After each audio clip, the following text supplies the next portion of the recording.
جب اللہ کے نبی پر علیہ الصلاۃ والسلام پر اللہ کی طرف سے کوئی بات نازل ہوتی تھی تو جب لوگوں کو پتہ چلتی تھی رسول اللہ ان کو بتاتے تھے تو مختلف مزاج کے لوگ مختلف رد عمل کا اظہار کرتے تھے۔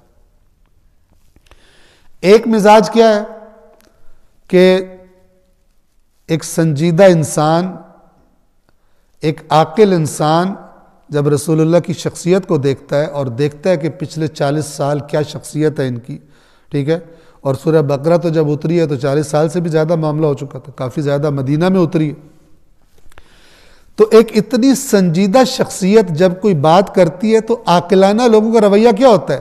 ایک سنجیدہ باوقار عقل مند انسان کی بات کو توجہ سے سننا چاہیے، اور بیہودہ لوگوں کا رد عمل کیا ہوتا ہے؟ بغیر سوچے سمجھے بیچ میں سے بس یہ دیکھنا کہ کہاں سے ہم کوئی گویا کہ بات پکڑیں اور پروپیگنڈا کریں۔ یہ انسان کی طبیعت ہوتی ہے، آج میری اور آپ کی بھی، مثلا ان دونوں میں سے کوئی مزاج ہمارا ہو سکتا ہے یا کبھی دونوں مزاجوں کا مکسچر ہو سکتا ہے۔ وہ مزاج جس کو اللہ تعالیٰ کہتا ہے کہ یہ لوگ ان کو ایمان کی دولت ملتی ہے اور یہ ہدایت میں ترقی کرتے ہیں، وہ کون لوگ ہیں کہ جب بات سنتے ہیں تو ان کا رویہ عاقلانہ ہوتا ہے، پہلے اس کو چیک کرتے دیکھتے ہیں اور دوڑ کر فوراً ضد میں نہیں آتے اور الٹی سیدھی باتیں نہیں شروع کر دیتے۔ ہدایت انہی کے لیے۔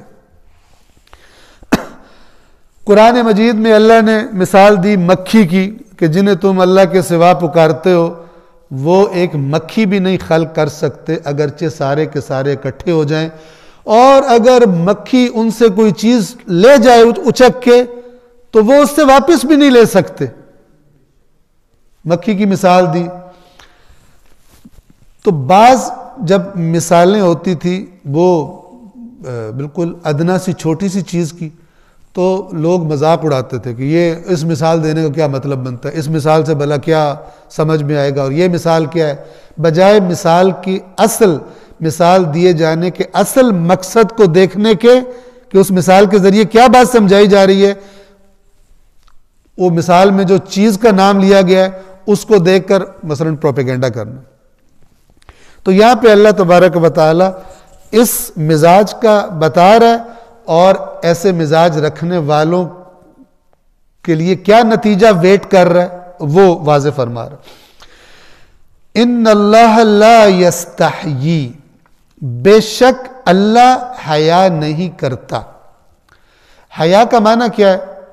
حیا کا معنی ہے کہ دل کسی چیز کو انجام دینے سے نفرت کرے، مطمئن نہ ہو، اس وجہ سے کسی چیز کو چھوڑ دینا، ترک کر دینا، اسے حیا کہتے ہیں۔ اللہ حیا نہیں کرتا، یعنی اللہ کوئی خرابی نہیں دیکھتا اس میں کہ وہ کام کرنے سے اللہ تعالیٰ کو عار محسوس ہو، شرم محسوس ہو کہ میں یہ کام کر رہا ہوں، یہ میرے شایان شان نہیں ہے۔ کس بات سے محسوس نہیں کرتا عار؟ ان یضرب مثلا، کہ وہ کوئی مثال دے، بعوضۃ فما فوقہا، چاہے وہ مثال مچھر کی ہو یا مچھر سے بڑھ کر کسی چیز کی، مچھر سے اوپر کی کسی چیز کی، فما فوقہا۔ توجہ کیجیے، یہ مچھر سے بڑھ کر یا مچھر سے اوپر کی چیز سے کیا مراد ہے؟ یعنی مچھر سے بھی کوئی حقیر چیز، چونکہ بات ایک حقیر مخلوق کی ہو رہی ہے، ایک چھوٹی سی ادنا سی چھوٹے سائز کی مخلوق کی ہو رہی ہے، تو اللہ مچھر یا مچھر سے بھی کسی ادنا تر چیز کی مثال دے، اللہ کو اس میں کوئی عار محسوس نہیں ہوتی۔ کیوں؟ اس لیے کہ اگر تم اسی مچھر کے اندر غور کرو تو ایک بالکل حقیر سی مخلوق، یہ حیوان اپنے پاس وہ تمام بدن کے اعضاء رکھتا ہے کہ جو ہاتھی جیسے بڑے حیوان کے پاس ہوتے ہیں، سب اس کے پاس ہے، اور ایڈیشنل 2 پر بھی اضافی ہیں اس کے پاس۔ یعنی وہ تمام اعضاء جو ہاتھی کے پاس ہیں اللہ نے اس کو بھی دیے ہیں اس سونڈ سمیت، کہ جو دنیا کے باریک ترین ٹنلز میں سے ایک چیز ہے، جو مچھر کی وہ سوئی ہوتی ہے کہ جس کے ذریعے وہ خون وغیرہ چوستا ہے بیٹھ کر، اور مچھر کا جو خطروں سے الرٹ کرنے والا اس کا راڈار سسٹم ہوتا ہے اور سارا کچھ ہوتا ہے، وہ سب، اور پر اتنے سپیڈ میں حرکت کرنے والے کہ انسانی آنکھ ان کی حرکت کو ڈیٹیکٹ نہیں کر سکتی، اتنا تیز اس کے پر جو ہیں موو کرتے ہیں۔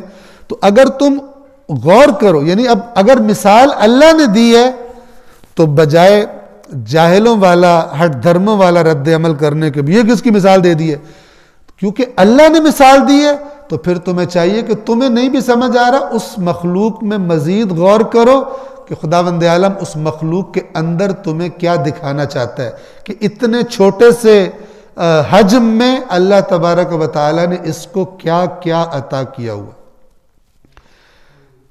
بس جب اللہ بات کرے تو پھر سنجیدگی کے ساتھ اس چیز میں، اس بات میں، اس مثال میں غور کرنا چاہیے۔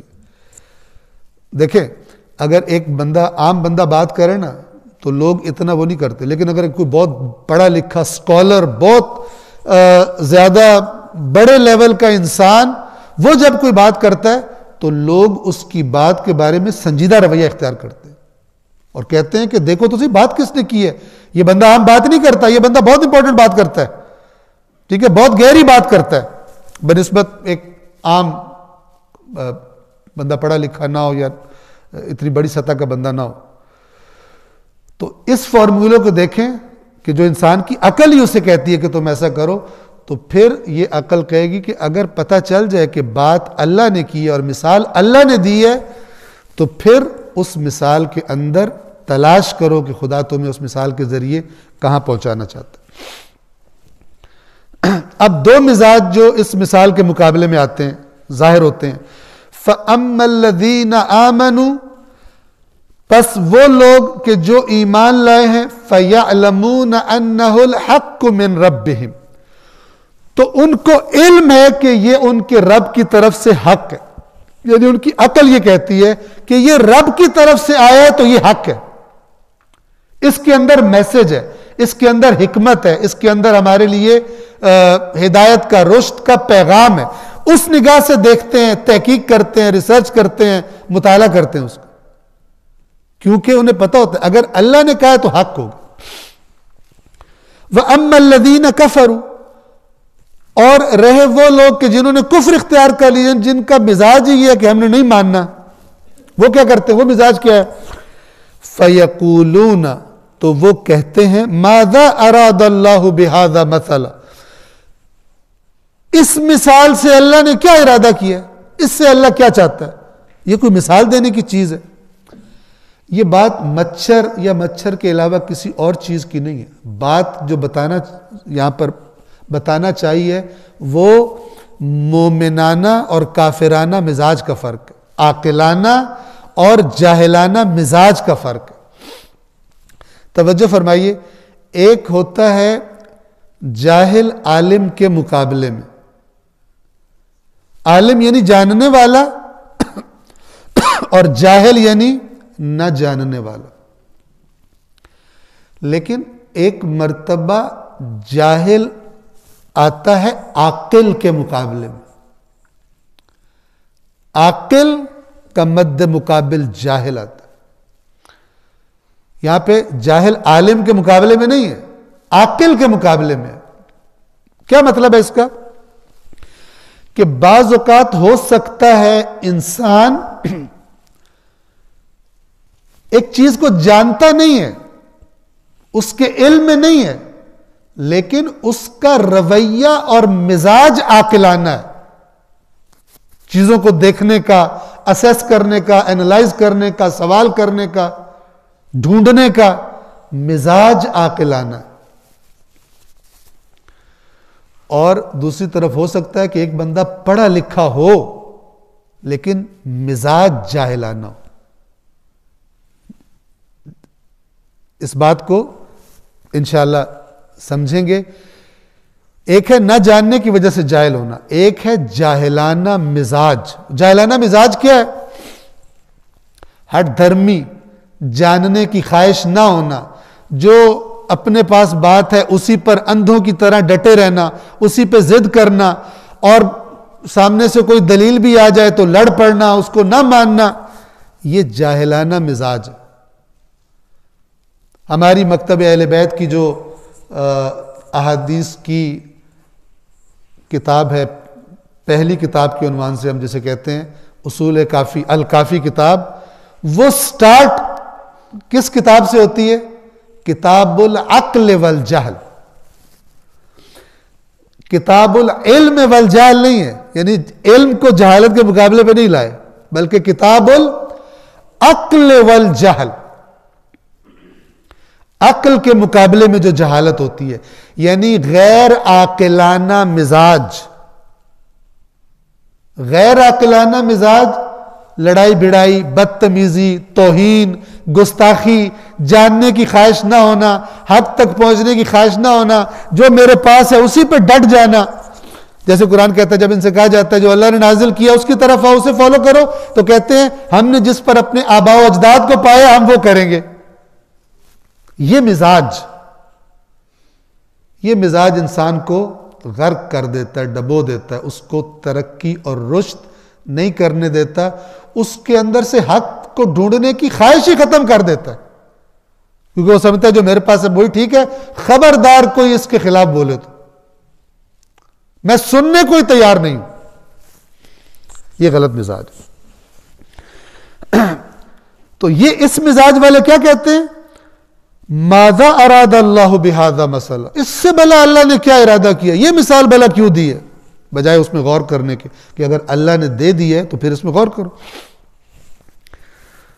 اب دیکھیے یہ بات جو قرآن میں بار بار ریپیٹ ہوتی ہے، یہاں پر اس کو سمجھنا آسان ہے۔ یضل بہ کثیرا ویہدی بہ کثیرا، بہت ساروں کو اسی کے ذریعے گمراہ کرتا ہے اور بہت ساروں کو اسی کے ذریعے ہدایت دیتا ہے۔ کون؟ اللہ، مثال دینے والا۔ ایک ہی مثال سے بہت ساروں کو گمراہ کر دیتا ہے اور بہت ساروں کو ہدایت کر دیتا ہے، لیکن کن کو گمراہ کرتا ہے؟ وَمَا يُضِلُّ بِهِ، اور اس کے ذریعے گمراہ نہیں کرتا الا الفاسقین، سوائے فاسقوں کے۔ بس جو ذہن میں سوال آتا ہے، اللہ نے گمراہ کر دیا، اللہ نے ہدایت کر دی، تو اس کا کیا قاعدہ قانون ہے؟ پھر ہمارا کیا قصور ہے جب اللہ نے سب کچھ کر دیا؟ تو قرآن مجید کی آیات کا علم نہ ہونا یہ سوال پیدا کرتا ہے، ورنہ قرآن میں واضح ہے کہ گمراہ نہیں کرتا مگر فاسقوں کو۔ یعنی وہ قانون اس نے بنایا ہے کہ اگر تم چیزوں کے ساتھ عاقلانہ باتوں کے ساتھ عاقلانہ رویہ رکھو گے، جیسے ایک تمہاری عقل کا تقاضا ہے اس کے مطابق چلو گے تمہیں ہدایت ملے گی، اس کے ساتھ جڑی ہوئی ہے۔ اور اگر تم غیر عاقلانہ رویہ رکھو گے، جاہلانہ مزاج سے چیزوں کے ساتھ ڈیل کرو گے جو ہماری طرف سے آ رہی ہیں، تو پھر اس کا نتیجہ اللہ نے گمراہی کی شکل میں رکھا ہوا۔ تمہاری ہدایت کے اسباب تمہارے اپنے مزاج سے ختم ہو جائیں گے، تمہاری ہدایت کے اسباب جو اللہ نے بھیجے ہیں تمہارے اپنے رویے کی وجہ سے ختم ہو جائیں گے، اور ان اسباب کا ختم ہونا جس کا سبب انسان خود ہے، اپنی ہدایت کے اسباب کو ختم کر دینا اپنے غلط رویے سے، یہ اسباب کا ختم ہو جانے کا قانون بنانے والا کیونکہ اللہ ہے کہ جس کا یہ مزاج ہوگا یہ نتیجہ ہوگا اس کے لیے، اس لیے فرمایا کہ اللہ کر دیتا ہے، ورنہ اصل میں اپنے مزاج کی وجہ سے اور اپنے رویے کی وجہ سے انسان خود اپنے پاس آئی ہوئی ہدایت کو ریجیکٹ کر دیتا، نہیں مانتا۔ تو انشاءاللہ واضح ہے، یضل بہ کثیرا، بہت ساروں کو گمراہ کرتا ہے، یہی مزاج والے۔ اس مثال سے اللہ نے بھلا کیا نکالنا؟ وَيَهْدِي بِهِ كَثِيرًا، کیونکہ ایمان والے کیا کہتے ہیں؟ انہ الحق من ربہم، یہ ان کے رب کی طرف سے حق ہے، چونکہ قرآن نے بتایا الحق من ربک، معیار حق کا یہ ہے کہ جو تیرے رب کے پاس سے آئے وہ حق ہے، اس پہ غور کرو، فکر کرو۔ اللہ یہ بھی نہیں کہتا کہ اندھے ہو کے گر پڑو اس پر۔ قرآن مجید میں اللہ نے بتایا کہ میرے بندے وہ ہیں کہ جب انہیں اپنے رب کی آیات سے بھی نصیحت کی جاتی ہے تو اندھے اور بہرے ہو کے نہیں گرتے ان آیات پر، یعنی اس کو استعمال کرتے ہیں، غور کرتے ہیں، فکر کرتے ہیں۔ قرآن میں تدبر عظیم ترین نعمتوں میں سے ایک نعمت ہے، قرآن کی باتوں میں غور و فکر، نہ کہ جو پڑھو اندھا دھن قبول کرو۔ عاقلانہ مزاج، اس کو قرآن سپورٹ کرتا ہے، قرآن انکریج کرتا ہے کہ عاقلانہ ہو لوگ۔ جیسے فرماتا ہے میرے ان بندوں کو خوشخبری دے دیجیے اے رسول جو بات کو غور سے سنتے ہیں اور بہترین بات کو فالو کرتے ہیں، یہ وہ لوگ ہیں جن کی اللہ نے ہدایت کر دی ہے، اور یہ ہی صاحبان عقل ہیں جن کا یہ مزاج ہے، نہ کہ جو یا تو سن کر کو اپنے پرانے نظریات کے خلاف کوئی بات لگے تو یہی کافی ہے، ان کو لڑ پڑے اور آگے سے توہین شروع کر دیں اور بدزبانی شروع کر دیں، بجائے یہ کہ بعد میں غور کرے، ہو سکتا ہے میری بات ہی غلط ہو جو میں جانتا ہوں۔ یہ رویہ کبھی بھی انسان کو ہدایت نہیں پانے دیتا، اور بہت سارے جو رسول اللہ کے مخالفین تھے وہ اسی رویے کی وجہ سے ہمیشہ کے لیے خراب ہوئے، رویہ ان کا اپنا تھا۔ اور یہ چیزیں وہ کہ اگر انسان رک کر ایک دفعہ آرام سے ٹھنڈے دماغ سے اپنے آپ سے بھی پوچھے تو اندر جو اللہ نے سافٹ ویئر ڈالا ہوا انسان کے، وہ بھی کہے گا کہ یہ رویہ ٹھیک نہیں ہے۔ بات سن تو صحیح، تو بات سمجھ تو صحیح، لیکن انسان تعصب میں اور وہ جسے کہتے ہیں اپنے اندھے پن میں ایسی حرکتیں کرتا ہے۔